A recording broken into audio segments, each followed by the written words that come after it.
I'm Austin Sanders, and coming up next on WVU News, I'll tell you why pedestrian safety is on the rise in the city of Morgantown. More than 4,000 people in America were killed in 2009 from just walking across the street. I found out how the Morgantown Pedestrian Safety Board is working to make Morgantown a safer place if you prefer to travel on foot. Thanks, Alex and Emily. Smoking pot has been a part of the American counterculture for decades, and now there is a new legal substance that is taking the place of marijuana.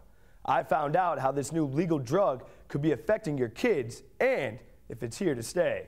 The city of Morgantown has limited resources to fix its infrastructure like this crosswalk. So improving pedestrian safety is not an easy thing to accomplish.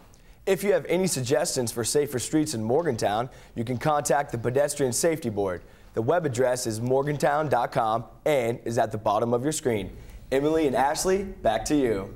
K2 is a synthetic form of marijuana, also known as potpourri or incense, and some people compare the effects of K2 to that of marijuana.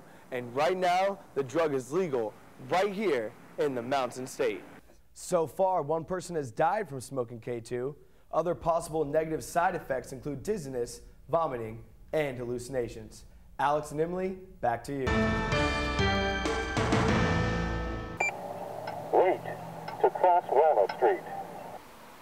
From January 1998 to June 2008, there have been 226 pedestrian vehicle injuries reported by WVU's Injury Control Research Center.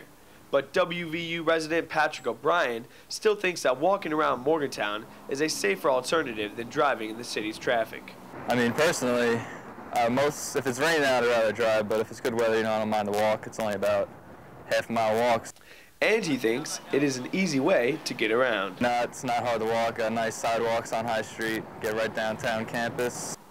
Pedestrian safety is a problem that has been emerging as people have paid less attention to crosswalks and sidewalks. Deputy Mayor of Morgantown, Don Spencer, thinks that the city roads of Morgantown are outdated for the amount of traffic that the cars create. Pedestrian infrastructure we have is based on the work that was done in the 1910s and 20s and 30s rather than in the more recent last 50 or 60 years. The city of Morgantown has limited resources to fix its infrastructure like this crosswalk. So improving pedestrian safety is not an easy thing to accomplish. Jaywalking is another contributing factor to pedestrian vehicle injuries, and during this school year of 2010-2011, there have been 2 incidents where students have been struck in a crosswalk.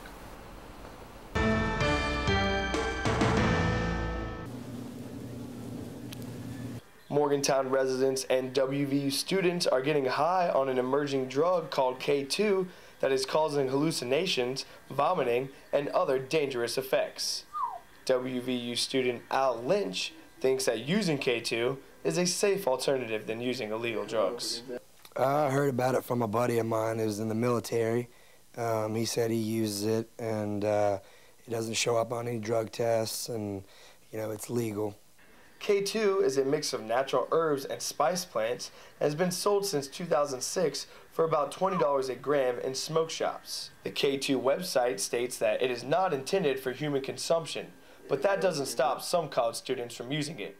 And WVU Police Chief Bob Roberts thinks that people should not be putting things into their body they know nothing about. I really think that that's a risk young people should not take. There's people who have wound up with temporary paralysis, memory loss, and other issues with this and wound up in emergency rooms. So it's not a safe thing, and there are risks associated with it. K2 is a synthetic form of marijuana, also known as potpourri or incense, and some people compare the effects of K2 to that of marijuana. And right now, the drug is legal right here in the Mountain State.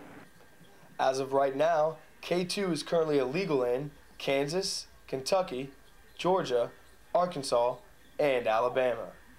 As of right now, the state legislature is trying to get K2 banned in the Mountain State.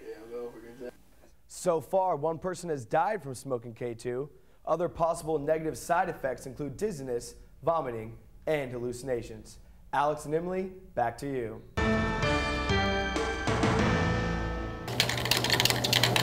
Names, addresses, credit card numbers?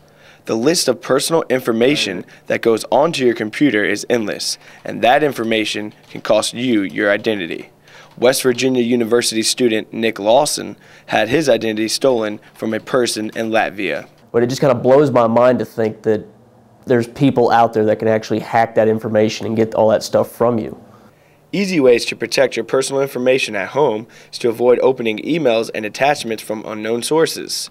Keep antivirus software up to date and change your password every 90 days. The state of West Virginia spends about $650,000 of its $20 million information technology budget on cybersecurity. 80 to 85% of the emails sent worldwide are unsolicited spam, and Morgantown police officer Lieutenant Lance thinks that spending your money safely online is the way to go.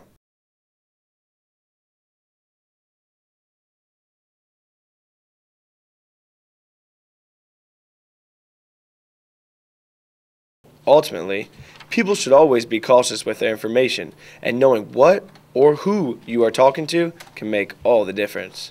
Austin Sanders, WVU News, Morgantown.